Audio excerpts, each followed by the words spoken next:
Buenas tardes, hermanos, ¿cómo están? Bendiciones. Bueno, hoy comenzamos con la clase número 3 de Escuela de Vida. En esta clase de hoy vamos a estar hablando sobre la teoría del pecado y la salvación. Comenzamos con una hermosa doctrina, donde vamos a estar viendo algunas clases y donde el Señor va a estar hablando a nuestras vidas de una manera especial y única como lo hace siempre, ¿sí? Vamos a estar comenzando orando para poder estar comenzando con la clase. Señor amado Padre Celestial, gracias por este momento que tenemos junto a mis hermanos, Señor, donde aprendemos sobre ti, Señor, donde nos capacitamos para un mejor servicio para tu obra, Padre. Gracias, Señor, porque tuya es la gloria, la honra, el honor, la alabanza, Señor. Gracias por la vida de mis hermanos que predisponen este tiempo, Señor, para poder hacer tu voluntad, Padre Celestial. Bendice sus vidas, bendice la mía, Señor, y que cada día podamos estar unidos a ti, Señor, siendo tú el centro de nuestras vidas. Gracias por todo, Señor. En el nombre de nuestro Señor Jesucristo. Amén. Bueno, hermanos, en esta clase vamos a estar viendo lo que es teología de pecado y salvación. ¿Cuál era el plan perfecto de Dios? El plan perfecto de Dios era la felicidad del ser humano. Génesis 1, 26 al 31, vemos todo con respecto a la creación del hombre. Ahí dice, hagamos al hombre a nuestra imagen y semejanza, hombre, varón y hembra los creó, fructificad y multiplicad, señoread, ¿no? Y Dios vio que eso era bueno, ¿sí? Que su creación era buena. Entonces, ¿cuál era el plan de Dios? Dios quería un amigo que estuviese en paz y en comunión con él. Entonces se preguntarán, ¿y entonces cómo puede ser que hubo un árbol prohibido en el Edén, ¿no? Y Dios quería amigos que supieran amarle, que la obediencia fuese una consecuencia de ese amor, que tuvieran la oportunidad de elegir por él, ¿sí? Por eso nos dio también el libre albedrío, porque él no quería muñequitos autómatas que respondieran mecánicamente, él no quería eso para nosotros, él quería que nosotros lo elijamos, que lo podamos elegir sinceramente y sin necesidad de que él nos esté imponiendo absolutamente nada, ¿no? O sea, con poder de decisión. Él lo podría haber hecho tranquilamente, de decirnos a nosotros, bueno, ustedes hacen esto, esto, esto y esto, y nada más. Pero él no quería eso, no deseaba eso, no era esa la voluntad de Dios, ¿sí? Él lo podría haber hecho tranquilamente, y ustedes se preguntan ahí, ¿por qué? Y porque Él es nuestro soberano, Él es el que tiene potestad sobre nosotros, somos creación suya, somos sus hijos, ¿sí? La barrera al plan de Dios. ¿Cuál era esa barrera al plan de Dios? El pecado, esa fue la barrera. El hombre siempre busca la felicidad. El objetivo que anhela el hombre es ser feliz, sentirse satisfecho y realizado en la tierra. Cuando esa felicidad no llega, busca las causas en la realidad sociopolítica, en el orden económico, en la falta de educación, en los fracasos sentimentales, en su historia familiar, y así un sinnúmero de causas para justificar ese fracaso ante la felicidad. Trata de encontrar la causa fuera de sí mismo cuando la raíz de este problema es el pecado. Isaías 59:2 nos dice, pero vuestras iniquidades han hecho división entre vosotros y vuestro Dios, y vuestros pecados han hecho ocultar de vosotros su rostro para no oír. ¿Sí? Entonces, acá Isaías nos hablaba perfectamente, dice que las iniquidades nos dividieron ¿de quién? De nuestro Padre, nos dividieron de Dios. Nuestras iniquidades nos llevaron a que ocultemos el rostro de Dios para no oír. El hombre ocultó el rostro de Dios y eso fue grave, ¿sí? Entonces, para comenzar, vamos a comenzar viendo qué es el pecado. Segunda de Crónicas 29:61 nos dice que es dar la espalda a Dios. Un concepto generalizado sostiene que el pecado es una acción. Más bien, el pecado es una omisión. Este comienza con dar la espalda a la voluntad de Dios. La síntesis del proceso del pecado es dejar a Dios, apartarse, rebelarse y finalmente hacer lo malo como consecuencia de ese pecado del hombre. Otro de los conceptos de pecado es errar al blanco. O sea, ¿qué es errar al blanco? Es errar al objetivo, ¿sí? Tenemos la ilustración de cuando veíamos en los dibujitos a Robin Hood o algo con el arco y la flecha apuntando a la manzanita, y bueno, si no da la manzanita, es errar al blanco, ¿no? Eh, entonces, una de las palabras clásicas para definir el pecado en la Biblia es amartía, que es en griego, que literalmente significa errar al blanco. Disparar una flecha y que esa flecha erre su curso, ¿sí? El hombre resiste la idea de que el propósito de la vida es tener comunión con Dios, por lo tanto se lanza a obtener toda clase de bienes que puedan satisfacerlo, quedando tan vacío como al principio, pues nada puede llenar la necesidad que tiene el espíritu humano de Dios. Si leemos todo el capítulo 2 del libro de Eclesiastés, encontramos la historia de un rey oriental que lo tuvo todo y no pudo ser feliz. Amontonó riquezas, anduvo de fiesta en fiesta, disfrutó de la música, tuvo gloria y fama. No se privó de ningún placer, nos dice el versículo 10. Y cuando lo tuvo todo, pues qué cargo más alto que el de rey se puede alcanzar, en el versículo 12, entonces se dio cuenta de que al final de sus días le esperaba el mismo destino que al más común de los hombres. Nos dice el versículo 14 y 15. ¿Cuál es el destino común del hombre? La muerte. Comenzó a odiar la vida y a sí mismo, y comprendió que a su muerte todo lo que le había amontonado sería para otro que quizás no lo merecía. Versículos 19-21.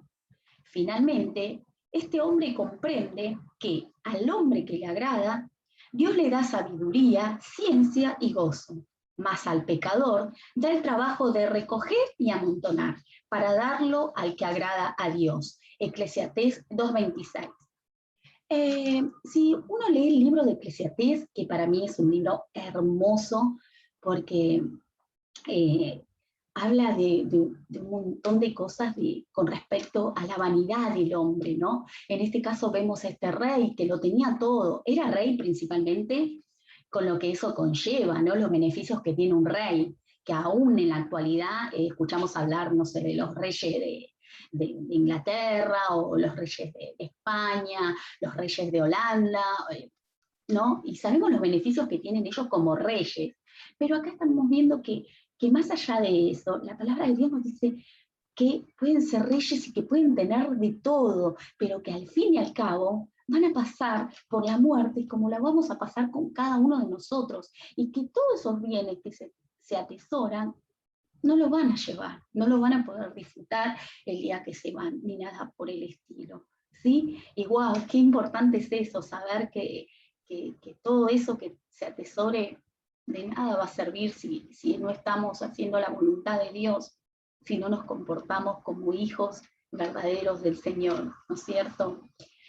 El propósito de la vida es tener comunión con Dios. Recuerden esto siempre.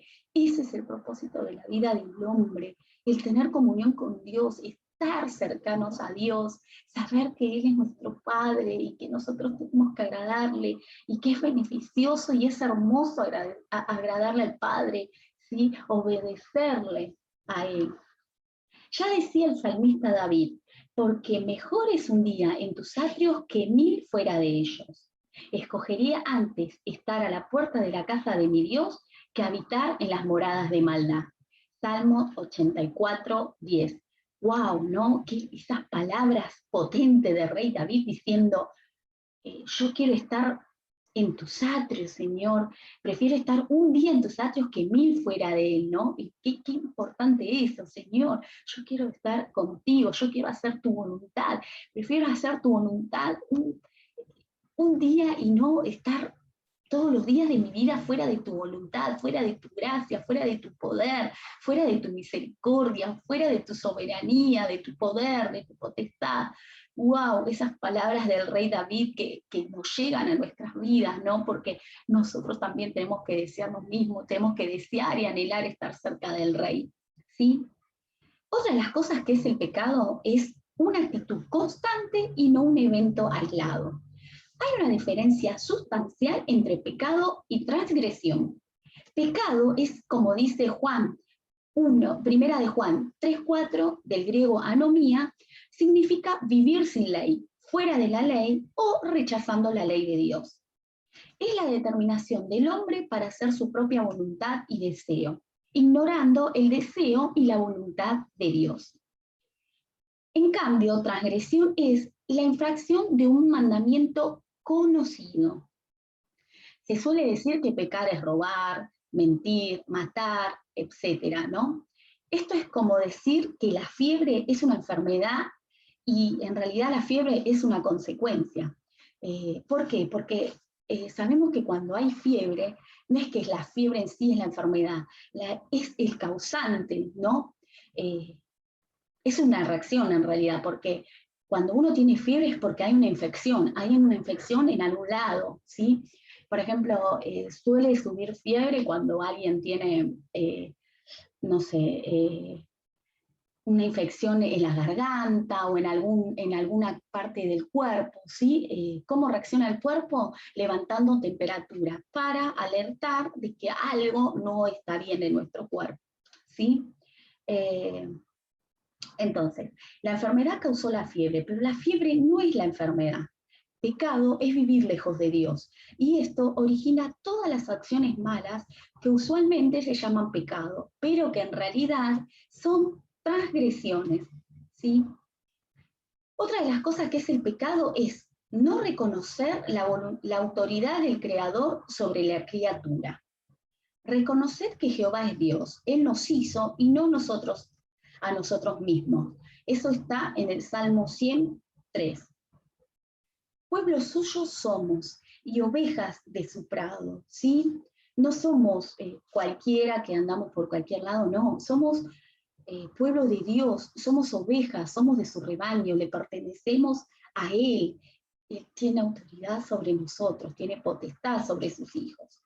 Pretendemos saber más que nuestro propio creador, lo que nos conviene. Pensamos que podemos llevar una vida adelante sin tener que darle cuenta a nadie, y esta es la raíz del pecado, ¿sí? Creernos que podemos andar como si nada, que no tenemos que rendirles cuentas a nadie porque está todo bien y que va a seguir todo así y que no pasa nada, ¿no? Somos criaturas creadas por Dios. Él quiso darnos la vida. La única razón por la cual hoy existimos y estamos vivos es porque Él quiere que así sea. ¿Sí? Y wow, qué importante estas palabras, que hoy estemos vivos, que hoy podamos estar aquí, que podamos existir, es porque Dios así lo quiso, ¿sí? Porque es su voluntad que hoy estemos. Por eso es tan lindo, ¿no? Cuando uno se despierta por las mañanas, decir, gracias Señor, gracias por un día más de vida, gracias Señor porque tus misericordias se renuevan cada mañana, ¿sí? Porque recordemos siempre, es voluntad de Dios, es siempre la voluntad de Dios sobre nuestras vidas. El sol sale cada día para nuestro beneficio, simplemente porque Él nos ama y cada día tenemos una oportunidad de buscarle, ¿sí? O sea, Él que creó todo, que nos da el beneficio también de tener el sol, con todas las propiedades buenísimas que tiene para el hombre el sol, de las vitaminas y la energía y un montón de cosas hermosas, ¿no? Que el Señor hace, porque Él está en el mínimo detalle para satisfacernos a nosotros, para satisfacer al hombre, ¿sí? Así como todo buen hijo obedece, respeta y ama a su Padre terrenal, nosotros debemos la misma devoción a nuestro Padre celestial. Debemos reconocerlo, no de la boca para afuera, sino de corazón, con una entrega verdadera de nuestro ser, ¿no? Y esta parte también es tan linda, tan importante, porque uno obedece, respeta, ama a su padre terrenal, ¿no? Y cuanto más a nuestro Padre celestial, ¿no? Que Él es perfecto, que es bueno, que es misericordioso y que nos ama de gran manera, ¿no? Entonces, Consecuencias del pecado. En toda transgresión hay consecuencias. En algunas circunstancias son trastornos leves y con posibilidades de cambio, ¿sí? En otras son graves e irreversibles, ¿sí? Las consecuencias del pecado. Entonces, para que quede claro cuál es esa consecuencia irreversible del pecado, no es que haya, o no significa que no haya pecado que Dios no perdone. Eso tiene que quedar muy claro, por favor, hermanos, ¿sí? Dios perdona los pecados, tenemos un Dios misericordioso que perdona los pecados. Pero aquí tiene que ver con que aquel que rechaza la convicción de pecado que produce el Espíritu Santo, ¿no?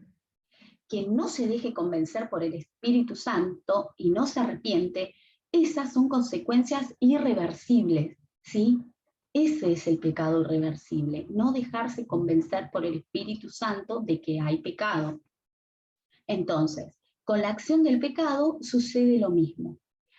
Conflicto interior, Dios creó al hombre del polvo de la tierra. Esto forma su naturaleza, inferior o baja. Luego sopló aliento de vida, con el que constituyó la naturaleza superior que lo relaciona con el Creador, ¿sí? Recordemos también que en el libro de Génesis nos habla de la creación del hombre y nos dice que del polvo los creó, que del polvo le dio vida al hombre y le dio soplo, dándole la vida, ¿no? Ese soplo de aliento de vida. El propósito original era que esas dos naturalezas diferentes vivieran en armonía. En el ser del hombre, el cuerpo debía estar subordinado al espíritu. El pecado perturbó esa relación y el hombre se encontró dividido en sí mismo, lo que produjo el conflicto en su interior. Romanos 7, 15 al 23, Gálatas 5, 16 al 17 nos dice, las obras de la carne y el fruto del espíritu. En Romanos 7 habla del pecado que mora en mí, ¿sí? Que es una reflexión de Pablo donde habla del pecado que mora en el hombre, ¿sí? Otra de las consecuencias del pecado es la esclavitud y dependencia. Todos sabemos lo que el consumo de droga, alcohol, cigarrillos, sexo ilícito produce físicamente. Entre otras consecuencias podemos enumerar acostumbramiento, dependencia, debilidad en músculos y órganos dañados, ¿no? Según la droga que se utilice y según el daño que se le haga al cuerpo, va dañando distintos órganos, ¿sí? Tanto el alcohol como la droga, como el sexo ilícito, todas esas cosas que el cigarrillo, que ocasionan daño en nuestro cuerpo, en nuestra mente, ¿sí? La mayoría de los adictos saben intelectualmente que está mal lo que hacen y que es perjudicial para su propio cuerpo. Algunos desean dejar de consumir y luchan en sus propias fuerzas para hacerlo, pero luego no pueden y caen bajo la presión. ¿Por qué? Porque el cuerpo se acostumbró a recibir esa droga, ese componente adictivo que lo daña, y ya no puede elegir lo que es bueno y saludable, porque se hizo esclavo de esa sustancia, de eso que le hace mal, ya se hizo esclavo. Entonces le cuesta, puede estar a lo mejor unos meses, unos años, pero después les vuelve a recaer porque les cuesta, ¿no? Solo cuando nuestra parte superior, el espíritu, entra en armonía con el cuerpo, se rompe la dependencia por la obra del Espíritu Santo, ¿sí? ¿No sabéis? En Romanos 6, 16 al 18 nos dice, ¿no sabéis que si os sometéis a alguien como esclavo para obedecerle, sois esclavo de aquel a quien obedecéis, sea del pecado para muerte o sea de la obediencia para justicia? ¡Wow! ¡Qué importante es esto! ¿No? ¿A quién va a obedecer al hombre? ¿El pecado o va a obedecer a la justicia? ¿Sí? A la obediencia. ¿Sí? Es importante que nos sometamos a la obediencia al Señor. Es importante que el Espíritu trabaje dentro nuestro para someternos a la voluntad del Señor. Otra de las consecuencias del pecado es la muerte. Adán fue creado inmortal, no tenía que morir si obedecía a la amonestación de Dios. Según Génesis 2:17, la vida estaba condicionada a la obediencia. Al desobedecer, comenzó la muerte. Se desorganizó la personalidad del hombre por la separación del cuerpo y del alma, ¿sí? Esto es importante que sepan. El hombre no estaba destinado a pasar por la muerte. Dios había creado al hombre como un ser inmortal. Pero al haber pecado de desobediencia como que cometió Adán y Eva, ¿sí?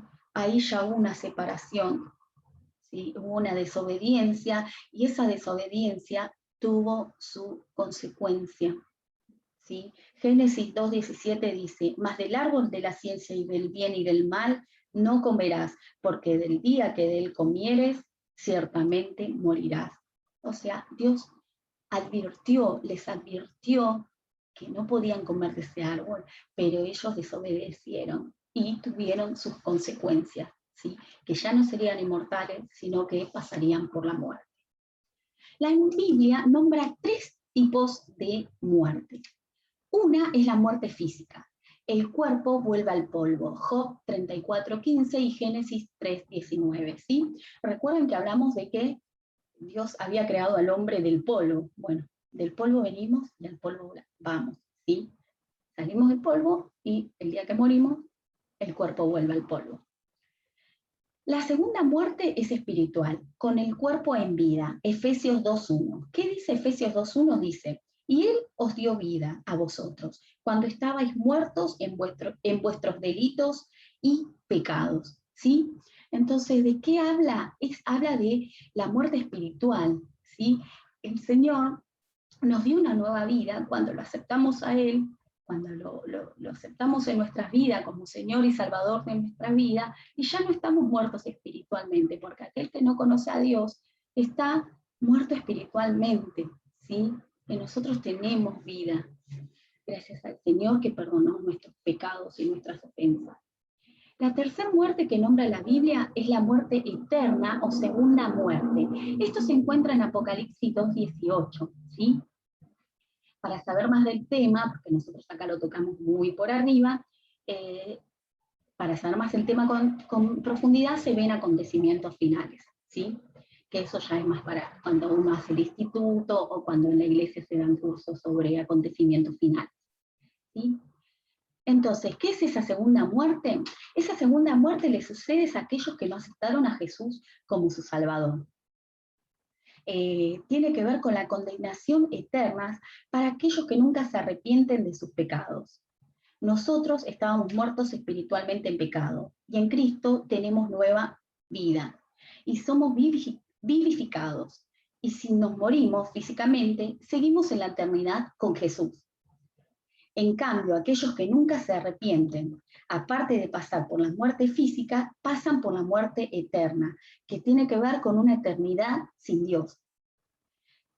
Es acá la decisión de aceptar a Cristo, ¿sí? El creyente nunca va a pasar por la muerte eterna, porque somos la iglesia, porque somos sus hijos, y eso tiene que quedar clarísimo, que somos sus hijos y por esa muerte nosotros, sus hijos, no vamos a pasar, porque tomamos la decisión de aceptar a Cristo como Señor y Salvador de nuestra vida, ¿sí? Y esa es la promesa de Dios para nosotros, la vida eterna, una vida al lado de nuestro Padre Celestial. La conclusión de esta clase es importante reconocer si en nosotros hay una actitud continua de pecado, si estamos desconociendo la autoridad de Dios sobre nuestra vida, pero también debemos discernir la actitud del corazón de una persona que comete una transgresión. Una cosa es pecar, saber que estoy pecando y gozarme la desobediencia, y otra cosa es reconocer el pecado y sentirme triste por eso. Los líderes están para ayudarnos, no debemos condenarnos ni condenar a otros, solo reconocer el mal hecho. Si estamos en conflicto es porque dejamos que el Espíritu de Dios comience. Si estamos en conflicto es porque dejamos que el Espíritu de Dios comience una obra en nuestras vidas. Si estamos siendo dependientes de algún pecado, es importante hablar con un líder y buscar su guía y su ayuda. Cuanto más nos acerquemos a Dios, más lejos estaremos del pecado. No debemos desanimarnos. El Señor tiene grandes planes para nosotros en esta ciudad, ¿sí? Sigamos adelante, no estamos solos. Si hay algún pecado, alguna transgresión que estamos realizando, Dios nos perdona, acerquémonos a Él. No podemos hacerlo solo, tenemos a nuestros líderes, tenemos a nuestros pastores, no nos callemos, recordemos que tenemos un Dios amoroso, un Dios que perdona pecados, que nos da oportunidades día a día. ¿Sí, hermanos? Vamos con todo, que el Señor es bueno, es nuestro Rey, nuestro soberano, es nuestro papá y nos ama por siempre, ¿sí? Hasta la eternidad. Bueno, hermanos, hasta aquí la clase de hoy. Nos estamos viendo en la siguiente clase. Que tengan un hermoso fin de semana, bendecido y en victoria. Nos vemos, hermanos. Muchas gracias por todo.